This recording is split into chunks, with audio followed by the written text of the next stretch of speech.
Hey, what's going on, everybody? David Noe with SpeakEasy HR, presented by Payroll Partners. We are back for a brand new episode, and we're off the normal schedule. Today is a Thursday. We had to push this back a couple of days because of a family funeral on my end, and I'm just thrilled to have these two on live with SpeakEasy HR.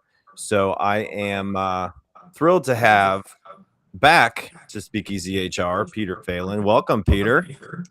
Welcome to you as well, our gracious host. Glad to be here and sorry for your recent loss. Yeah, thank you. And first time on Speakeasy HR, Mr. Mark Miller. Welcome, Mark. How are you today, my friend? Thank you, David. It's a pleasure, and it's always great to be involved with a podcast with my friend Peter Phelan. He's a tough bar for me to climb, but we'll have a good time. And you're so gracious, and I loved your intro. The fonts are fabulous. It's all very, very engaging. So that's great. Yeah. Well, I've learned a little bit along the way. It's been a couple of years that I've been doing this. Last summer, Peter was on for my 1-year celebration. He was episode 37. So if you are going back into the library of Speakeasy HR episodes, you can find Peter's from episode 37 last July. And so I haven't had too many people come back on, but I feel like you two have a little bit of humor to add to my week, and anybody else that's having kind of maybe a down week. And there is humor in HR, right? So that's what we're here to talk about. Absolutely. There has to be. Yeah. It's very important. Yeah. So we are live on LinkedIn and YouTube. If you are watching and have never caught an episode, welcome. Thanks for spending time with us. We're on YouTube and LinkedIn. And, when I started this, I wanted to create just an authentic, genuine, uncut, unfiltered conversation, kind of like bourbon behind me. And it's transpired into this fun conversation that I get to have with amazing people all over the world. And so when you think about the workplace right now and where people are with technology, having a sense of humor and being able to enjoy what you do. Life is short, as I have recently had to reflect on, losing my grandpa of 98 years old. And so here we are. And I hope everybody listening to this, whether it's the recording or live, really enjoys our conversation. So Peter, you have been on the show before, so I'll let Mark just kind of first tell a little bit about his background, what he's been working thank on. you.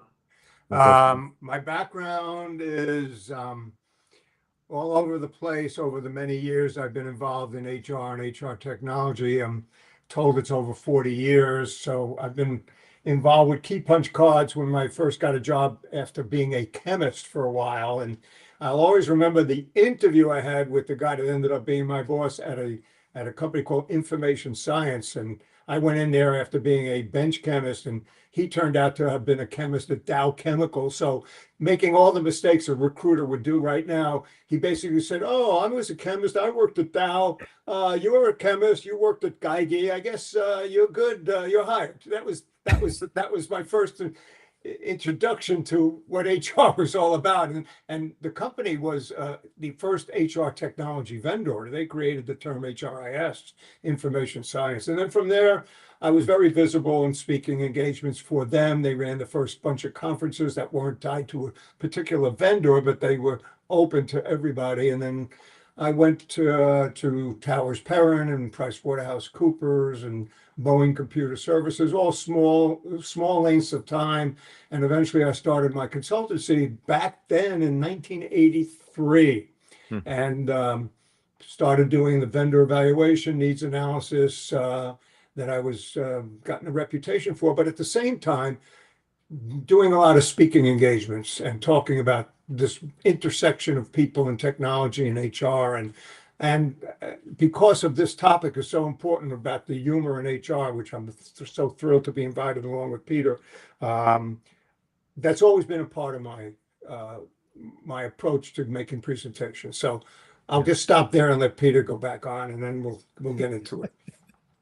Oh, thank you very much. It's great to have you on, Mark, and it's been a pleasure to get to know you a little bit before today, as we've had a couple of conversations and recorded a promo video on here. And Yeah. so Great to have you on. And you are an author. You wrote a book, right? Yes, I've written 3 books. Back then, the first one was Heroic HR, over a decade and a half ago. Then The Death of HR, where I killed off the character named Harriet Rose Job. And but she was then became resurrected because of Connie Vid. COVID entered the workplace, and now I'm working on. And then I created Immortal HR as a result of that, and now I'm creating a second edition because in the last 2 years everything has changed. So I just felt I had to, and we'll talk about that as well. Yeah. Very good. Well, Peter, for those who don't know you, share a little bit about your background. Sure. So again, so glad to be back. And with my friend Mark, I was an in-house HR guy, and maybe a little bit less creative than my chemist friend here. I studied this kind of management and HRE type stuff in university in Ireland, and then went straight into it. So no detours. The biggest detour after a 20-year in-house career, which culminated in being a chief people officer at a couple of tech companies, was leaving it. And then now a recovering chief people officer with my 10-year chip. And now I place HR executives. So I'm an HR headhunter, and that's a lot of fun. I also do some culture projects. And the HumoR journey started quite some time ago, like Mark. He was making HRIS money. My first foray was probably when I was back in-house and I was writing a column for employee benefits, a humor column, which, if you can do HRIS and make that funny, you can do benefits and make that funny. We paid our debt to society in terms of our humor formative years. So we'll talk a bit more about what we're doing more recently, but that's the brief history of Peter Phelan. Yeah, absolutely. So we're episode 80, and again, this is all about just having an authentic conversation. Every topic I have, it's always fun to hear the perspectives from the guest and hear about their background and really what they're bringing to the show. So I appreciate you both being here and being part of this. So so Peter, you remember this, maybe not. This is the world famous envelope icebreaker game. Yes, I do. We're gonna transition to that because your friend Mark's never played. So hold on.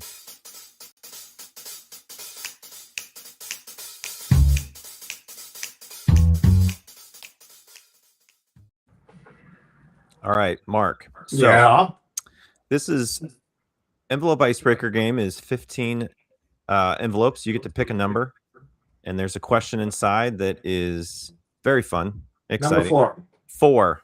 Okay, here we go. All right. Peter, you can answer it too, or you can pick another number. I might have to ask Peter to get me to help in the answer. I'll see what it is first. Oh my gosh. Need an escape. Well, I'll pick another number. This is fitting. This is probably the best question you could have picked, Mark. So well done. What's something recent that made you laugh out loud? Nothing recently. What made me laugh out loud? See a movie lately, or I'm thinking about it. No. I'm thinking about going to see The Odyssey, but everybody else is doing it, and that's not a laugh out.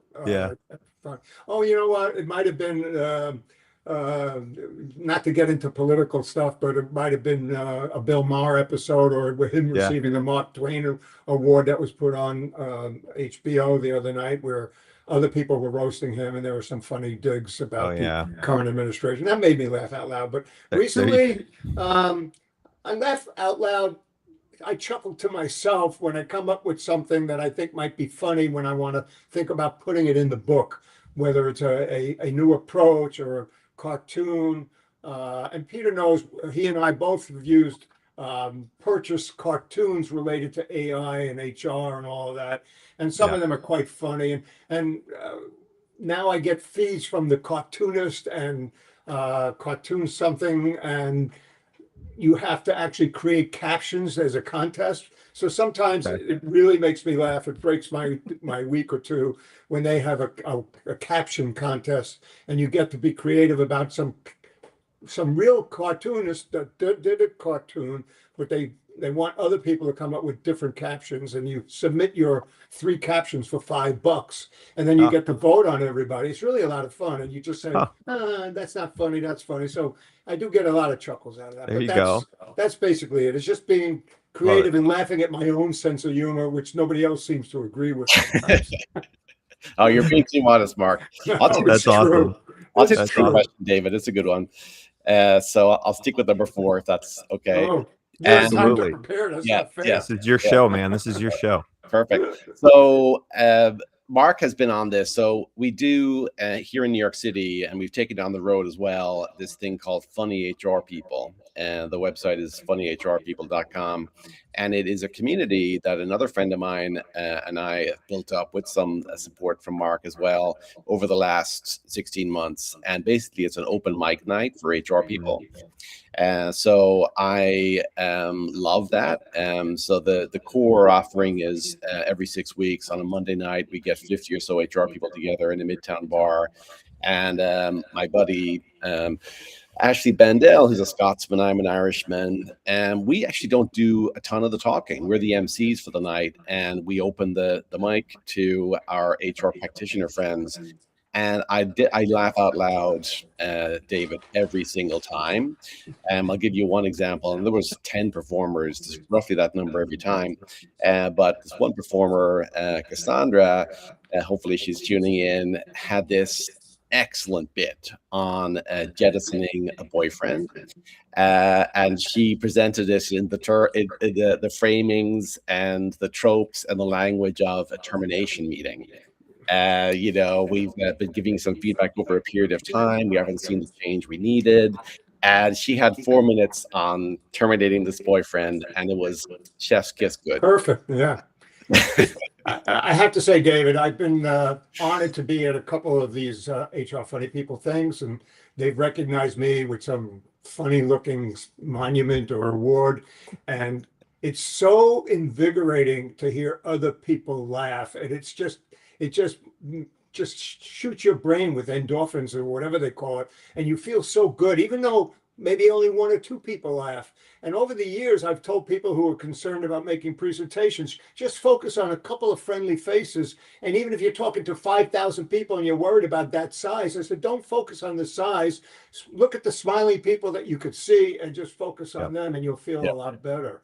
But if I might, when Peter's talking about somebody that did a thing on his HR stand-up, I have these 2 things that he allowed me to do. This is Harriet Rose Job talking to Arturo Intelligente. We're not going to go through it, but there's a script that I created with Peter's guidance, and we performed that together, Peter and I, a couple of times when we created a show about nothing but humor in HR, based on Seinfeld's show about nothing in general. And in the show, we did the best of Peter and the best of Mark, and we've got various pieces of it. But one of the pieces was me standing on a chair or a crate on the balcony being Harriet Rose Job as Juliet, talking to Arturo Intelligente as Romeo, and went into the byplay about that. And that got, it made me laugh when I helped create it a little bit with ChatGPT, but it made me laugh to hear everybody else laugh and me smile. And I love doing that for Peter and Ashley. It was just great. Yeah,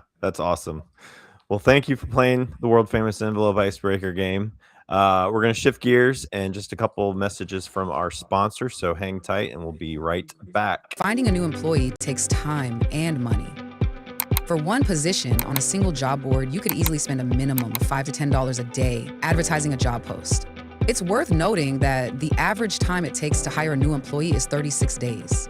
However, it can take longer than that. You could find yourself paying hundreds of dollars a month for a single job board. And if you're using multiple job boards for multiple positions, this could add up to thousands of dollars a month.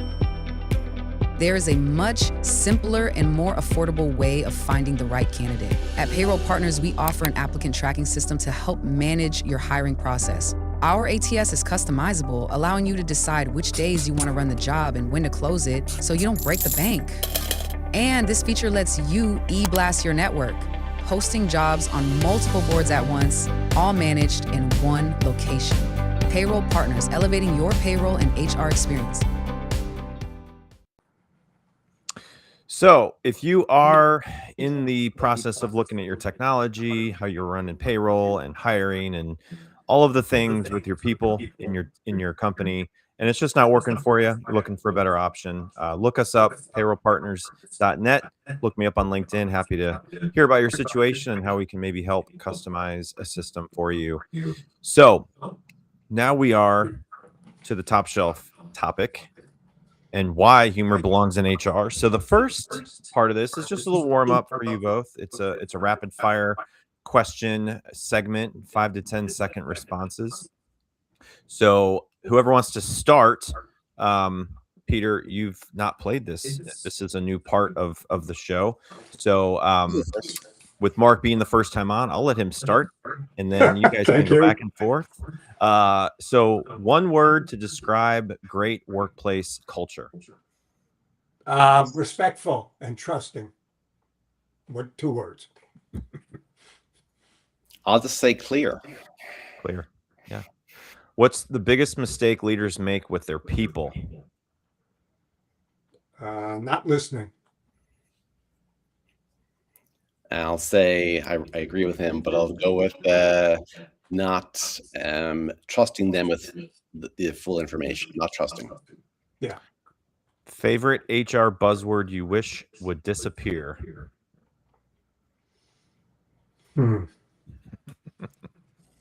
I'm tempted to say AI, but that's no longer a buzzword. And DEI is diminishing, so that doesn't qualify either. There you go. I would say let's meet should disappear. This one goes, it sort of extends, it's not just HR, but I hear it a lot in HR, but intentionality. Whoa. Yeah, it's I like that. My gripe is that should be built in. You shouldn't have to go the extra mile by being intentional. It all should be intentional. What else are you doing if it's not intentional? That's a good one. Exactly. One of my previous guests, we were talking about magic wands, and she mailed me an actual wand, and it lights up and it makes noises. Oh wow! Good. She's like, now you have a magic wand, so you can just get rid of your problems. So I walk around the office with it. It's great. That's good. Hope it works. All right, coffee, chaos, or creativity? Which one fuels HR leaders? I would say all of them. Yeah. I think in this current stressful time, sadly it's probably coffee. Yeah. All right. What's one thing every HR professional should do more of?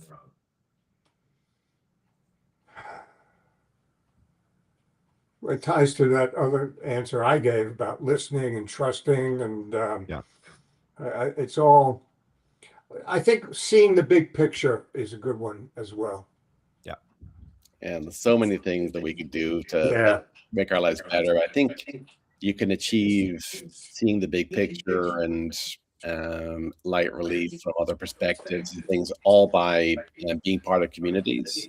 Be they our funny HR people or Disrupt HR or your local firm chapter or whatever it is.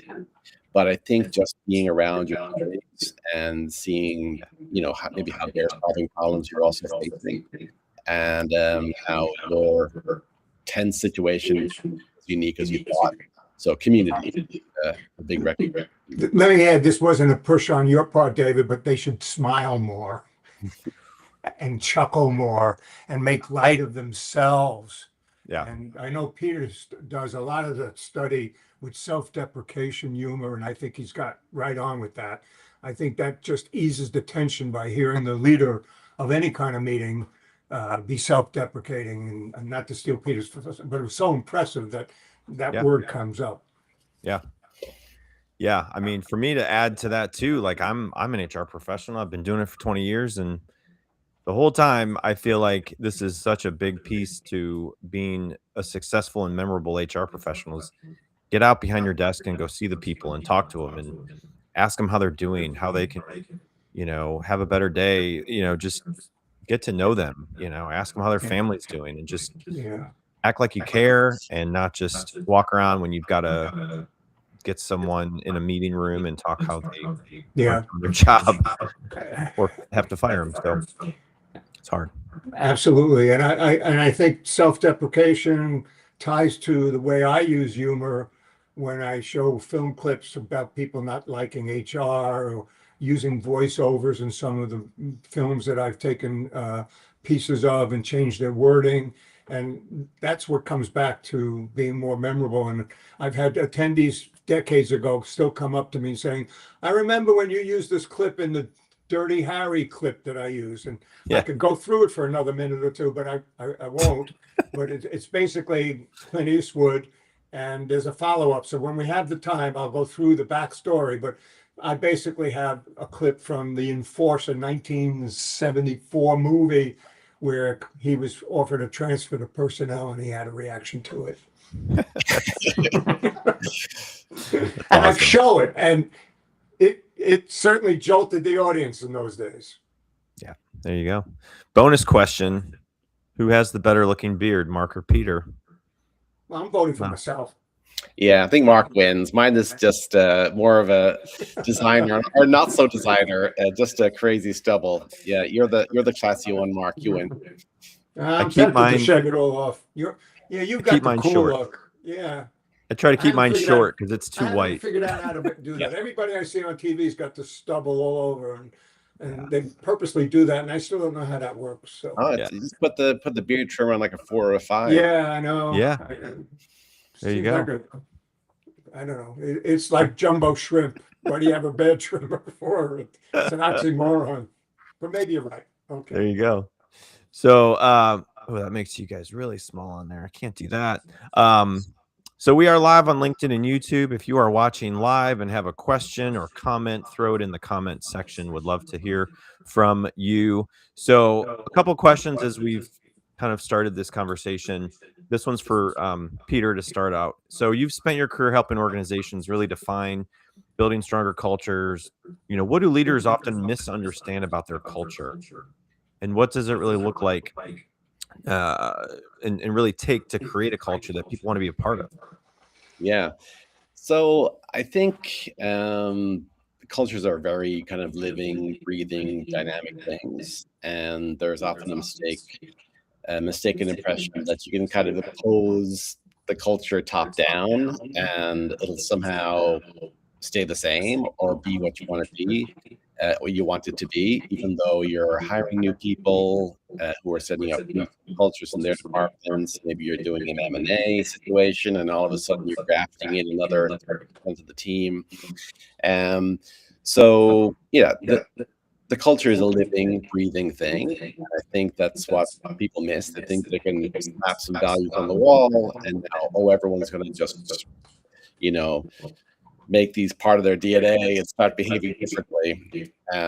So I think in my practice, as a kind of cultural consultant, sometimes I'll do a lot of data gathering in the kind of one-on-one safe setting, because other vendors who might help you define your culture would do it in a focus group setting.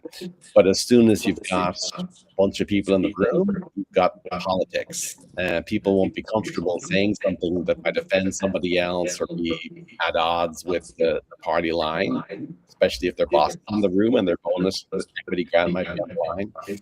So I think a lot of just clean data gathering in one-on-one settings with a safe person, in this case the HR consultant, and then it's kind of playing that back, what the findings are. They might not be what the leader wants to hear, but it'll be as close as you're going to get to the truth.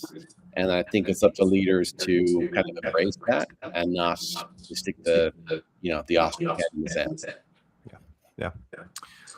All right, Marc. So you've been helping organizations leverage their HR technology for decades.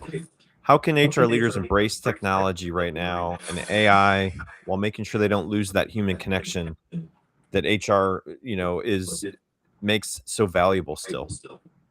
Yeah, it's a good question, David.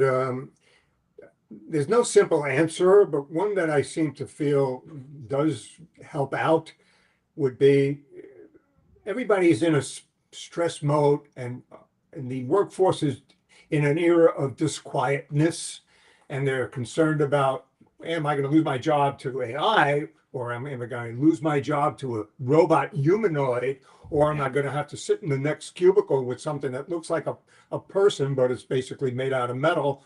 And they're concerned about that, and they're concerned about with that side. And then on the other side is, I get so much stuff hitting me on LinkedIn Learning and in webinars and in seminars, and everybody's writing about all these different tools. And I don't know a lot other than to ask ChatGPT a simple question. So they're also feeling they're being left behind, and that they're stressed out about their own education, because certainly I think the message is that it's never going to go away. It's changing. And it's critical. So I'm thinking that the concept, to answer your direct question, is leadership should provide a non-stressful sandbox environment, having their employees at their own pace experiment with no pressure, no deadline, no project aim, other than to learn the tool and see the power of it, and to do it on company time with good support, and making sure there's a sense of, this is great for all of us. We want you to learn this, no pressure, do it on your own. Here's a sandbox. You can't screw up anything. You can't leak anything, and go play. Yeah, definitely. So Peter, values are often displayed on walls and websites, but sometimes they don't show up in everyday behaviors. So how can an organization move from simply having all those values and whatnot, but to actually live them, and maybe throw in some humor, fun to the situation? Yeah, for sure. So yeah, I think kind of to pick up on my last point is, get to some values that the majority of the team will actually get behind, because if you've got these 5 values and you gather all the data, and the existing values are ranked, and one of them is just completely tanked, that you might, the CEO might not like it, but their favorite value might be just completely nonsense to the broader population, I'd say kill it. And maybe some hidden strength that you discovered in the data replaces it as this new value that people are actually going to get behind. So in terms of like strategies to make them live and breathe, and when my last in-house job, we had awards, based on the value. Once they had been safely vetted, they were actually true. We felt, okay, now we can do some nomination things that people actually like and celebrate. And the acronym for values was CAPES. So we had an actual cape that the first winner was oddly proud of wearing around the office. He looked like a kind of a dirty superhero. So that was a fun thing. And then I think this wasn't necessarily a value, but we definitely embraced humor in that company. So instead of the snarky sign over the sink, because it was nobody had the bandwidth to be the cleaner upper for everybody else. So instead, there was a nice little meme of Morpheus from the Matrix, doing, what if I told you, that dishes wouldn't wash themselves, kind of thing. And then, you kind of chuckle and wash your dish, as opposed to just the pure, snarky, plain text, black on white message. And there was just a lot of things in that organization where we embraced humor. The CEO would make self-deprecating remarks, to Mark's earlier point, in all-hands speeches. There was a crazy number of like reply all jokes, always, just witty, fun, never mean-spirited. So it was almost like there was a culture of like a sparring match of wits in a positive, funny, never mean-spirited way, and it made the culture. Yeah, that's awesome. Fantastic.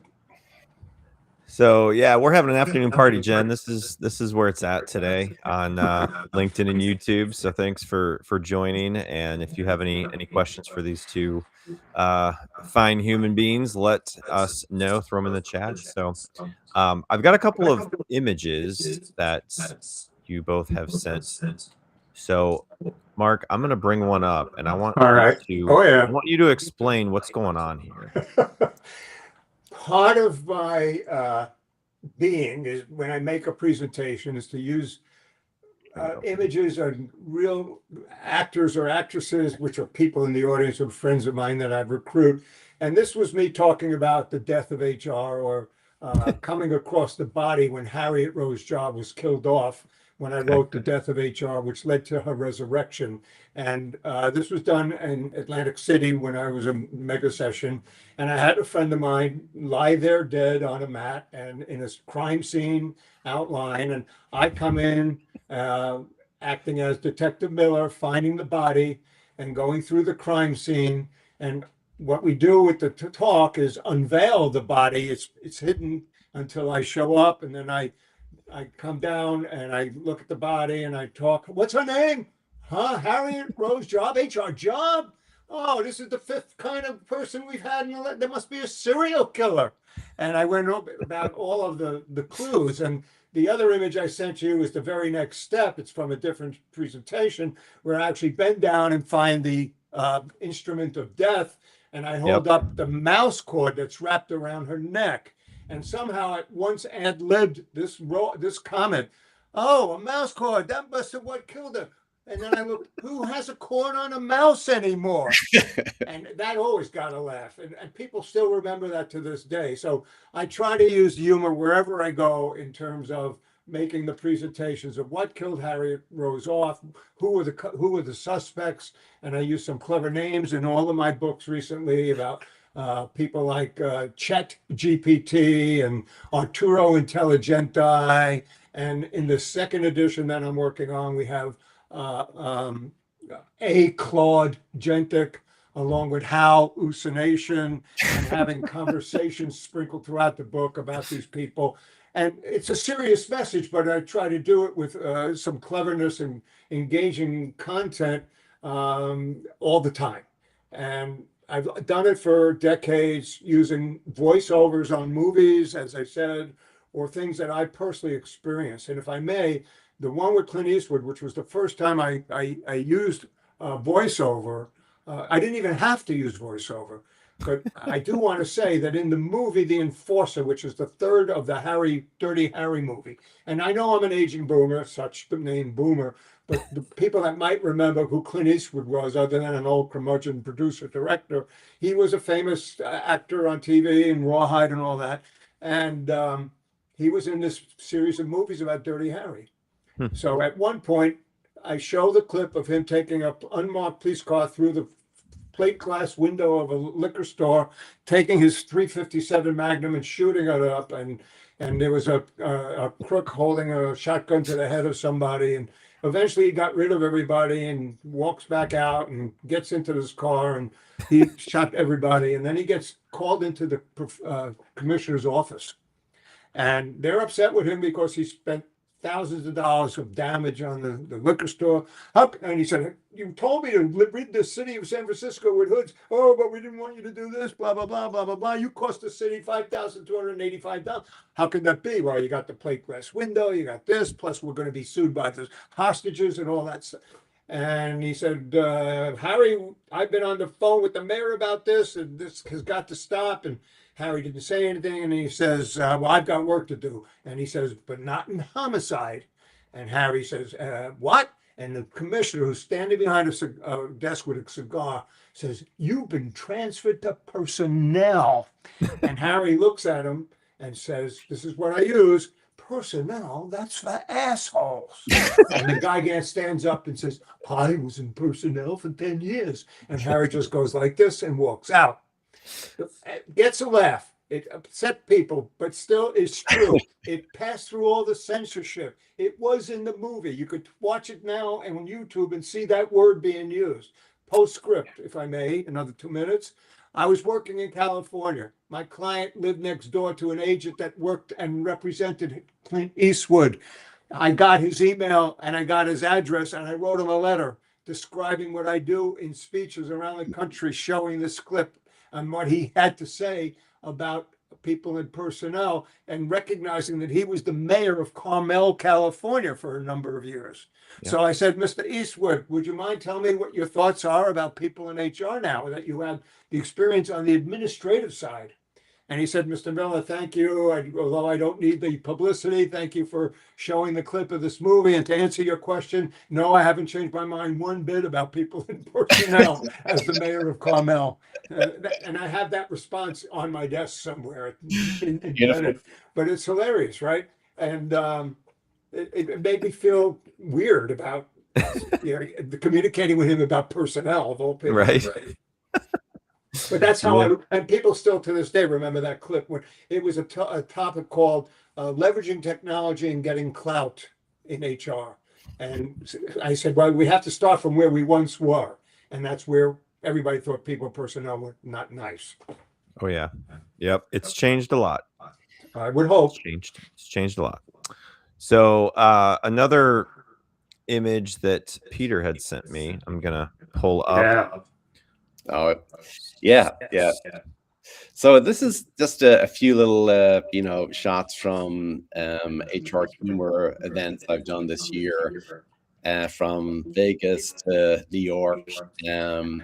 And I guess the meta message, is that there's an awful lot of stress going on with AI. So the idea was that another AI, the amusing Irishman, might alleviate some of the stress by, looking at the lighter side. Because, if you're just constantly ingesting, AI this, AI that, and going from your busy job to networking session to event to conference, and it's all the same kind of dizzying level of change. Maybe there's a space for some light relief, and that's the lane I've chosen. That I do, various different kinds of comedy shows, usually featuring some impersonations of Larry David or Peter Griffin. There's a lot of different characters, but I just think there's so much going on now. It's almost like in the stressful decades 100 years ago, where vaudeville had this place as a sort of kind of escape from strange times. We need an escape now as well, and that can be at a funny HR people, comedy club night. It can be just a networking session with no humorous agenda, but just like not talking about AI for 5 minutes. Your HR friends might be nice. Or just not having to be on all the time. I think it's super important right now, and I try to do my bit.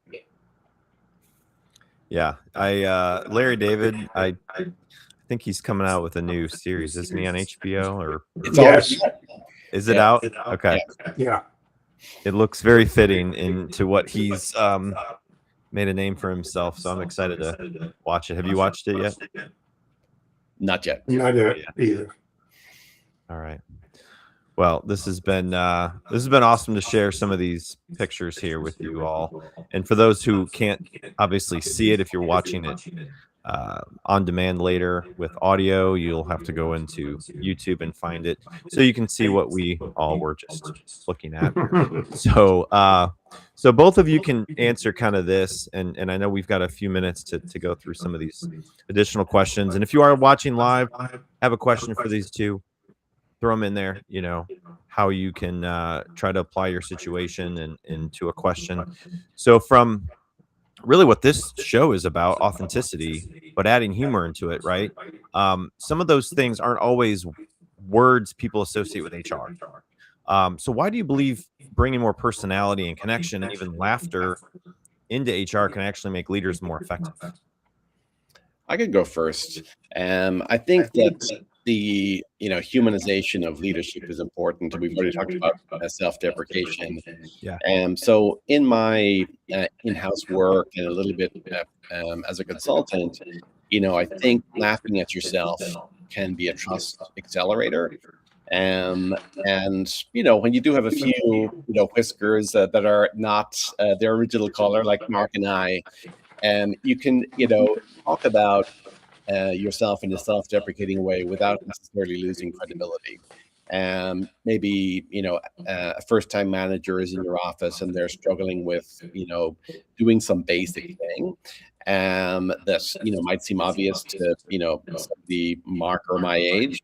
But when you can cast your mind back to when you were a first-time manager and maybe you were like blind to that obvious thing as well, it helps to tell them and say, oh yeah, hey, I'm having pattern recognition here. You're not alone. I also failed to communicate expectations of my direct reports, effectively. I thought that if I just gave them the 10,000-foot view, and that they would just run with it. I didn't know that, some would need more handholding than others, or whatever the case may be. But the same rookie mistakes, you can just kind of say, "Oh my God, I've been there," and even tell a self-deprecating story about just how badly you did it the first time, because we're all living and learning every day, and we have these gaps in knowledge. Like, I'm from Ireland, for example, and I remember a couple of years after I arrived, my boss had been kind enough to bring me along to this Fidelity conference with a lot of senior HR people,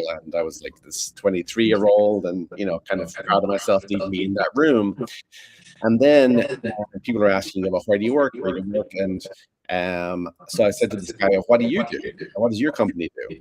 Now I'm still embarrassed to this day that I didn't know, but it was almost like one of those situations where the music stopped in the room and all the heads turned, because the company was like, a Fortune 10 company. It was like not knowing what Coca-Cola or Walmart was. But I was just off the boat. It wasn't my fault. I hadn't come across it, But the broader point is, we're all just figuring things out. We're on a journey. And if you can tell stories about, how you screwed up when you were trying to do that thing, it might, feel like you're the partner to this person to whom you're giving feedback and guidance to, and not the scolding teacher. Yeah. That's great. 100%. Anything to add to that? I think using humor in all aspects is a plus for any leader, or anybody who's even not a leader, as long as he feels trusted enough and that the environment is conducive enough for anybody to use humor to lighten any kind of situation, maybe except for terminations. But at the same time, the meetings should include some sense where everybody participates. I'm always a fan of delegating the facilitation of a meeting on a rotating basis, so it doesn't have to be one leader calling a meeting and running a meeting, and having it in a lighter atmosphere. It doesn't have to be in an office. It could be in the cafeteria. It could be a nearby restaurant, whatever. I think over the years and years ago, the team building exercises, people doing kayaking together and making all these other things, that was poo-pooed, but it's still important for people to trust each other when they're working on a project together. And now the question is, well, what happens when you're working on a project with a non-human? And that's where things are going in the future, where companies are looking at headcount and they're saying, well, do we count the robot? I mean, that's what we're all facing with, and that creates anxiety, and we've got to figure that all out and address it in front. We can't just fake it and say, oh, don't worry about headcount. So I think humor, trust, transparency, as Peter has said, it's all part of being a good leader, showing human qualities and empathy and all that. And I think we as a species, not just HR, are in a situation which is unlike anything ever seen. It's even the impact of AI and what we'll get to in terms of agentic AI and rogue AI is the way people are talking about it, and the number of things we see every day in our inbox is way more volume taking than when the internet was first created. This could be like fire. It could kill you and it could warm you. Mm-hmm. And we've got to figure this all out and not make light of it, but make it so that it's not always unfriendly and not always a threat. And the only way to stop a threat is by looking at it with a sense of humor, I think, and reality. And that's got to come across by every level of leadership. Yep. got a mini air horn now. This is I my was fun wondering little about that one. Yeah. fun little toy. I love it. So yeah, and really, like, anytime you start a meeting, I've gone in meetings, and a lot of times it's just go over the agenda, and it's a lot of boring stuff. It's like, start with a couple dad jokes, right? Yeah. What do you call fake spaghetti? An impasta. Oh yeah, that's a good one. Yeah. I'm reading a book about anti-gravity. It's impossible to put down. Nice. Yeah, Just- right. It's all that good stuff. So anybody can find those. You just go into anywhere and find good When dad Peter jokes. and I did the show about nothing but humor in HR, we purposely looked through 1,000 cartoons and then paid for the ones we wanted to put into our show to Yeah. break the acts that we had. And I'm putting some cartoons now in my next edition just Okay. to break the seriousness of what we're discussing in the book. And the book itself is a funny precept. It's about fun people coping with AI. And yet I'm saying, I need some fake conversations between these characters and some cartoons about AI and humans and all of that. So I think that's the secret More the sauce. merrier. Yeah. 100%, Peter. 100%. And it makes the employee experience more memorable. I keep hearing about it, and I just put it in one of my recent blogs. I posted it today. It's 7 HR trends every company should be prepared for now, going into the fall of 2026. And one of them it's about the employee experience, and it's so important right now. Oh yeah. Mhm. Obviously, AI and the flexible schedules and all that, mental health, but the employee experience, if they enjoy the manager they work with, Oh yeah. and they respect them, they trust them, they feel like the employees are going to be supported, throw in a little humor and just laugh at each other every now and then. Yeah. People are messy, people make mistakes, we're not perfect. Right. So don't take life so serious, and Amen. you'll have better days, right? So we are live on LinkedIn and YouTube. I really appreciate everybody watching live and engaging with the episode. I'll leave you both with one final question to close this out. And it's about one question that you would give every HR leader listening today to help them bring more fun and humor and humanity into their everyday work. And maybe it's something you've already brought up, we talked about, or maybe it's something that if you had to just give them one piece of advice, what would it be? All right, I'll take a stab. Do whatever it takes as a leader to reduce anxiety, to reduce perceived pressure or actual pressure. And if that means starting a meeting with a joke, if that means being self-deprecating, if that means thanking somebody or being empathetic about what somebody's going through, it's showing the human qualities and recognizing that, like you said, David, we're all in this together. We all got to figure out what's best for us. And the us could be the company, it could be the individual, it could be the community. And HR is in that intersection all the time anyway. So I think it's de-stressing. Every leader should keep an eye on it, should not be giving out orders, should be inclusive and democratic to some degree in terms of decision making, and know that there's unexpected outcomes of every decision that we can't, as humans, yet, and that may change, we can't anticipate. Yeah. Got it. Cool. Peter. Yeah, I'd say, to be on message for this session, don't take yourself so seriously, would be the advice to the leader. And, just like not curating your image as this perfect manager, you can show some vulnerability and still be a very credible manager who's still their manager for a reason. But you could say you're struggling with, X, Y, D. Doesn't mean you're not still a credible expert for the rest of the alphabet. And it'll, you showing that you can let your guard down and not be perfect will allow them to ask for help when they need to. So yeah, don't take yourself so seriously. Yeah. I love that. Honored by the How about that? Well, I really have enjoyed having you both on. Usually I just have one guest, so this is definitely a little bit of a different cycle and conversation. So we made it work. We got it in, and I wish you both the best in your future work and your writing, Mark, and everything that you both are doing to bring the humor. And Peter, again, the HR funny people. Funny HR people. Funny HR people. Yeah. Check it out. For a second there, it sounded like you were terminating us. It's like we wish you well in your future endeavors. I'm like, wait a second, is this? You'll terminate. He's falling back into his old HR days. Do we leave our lanyards at the front desk? Or? Yeah, no, this is great. Thank you, David. A lot of fun.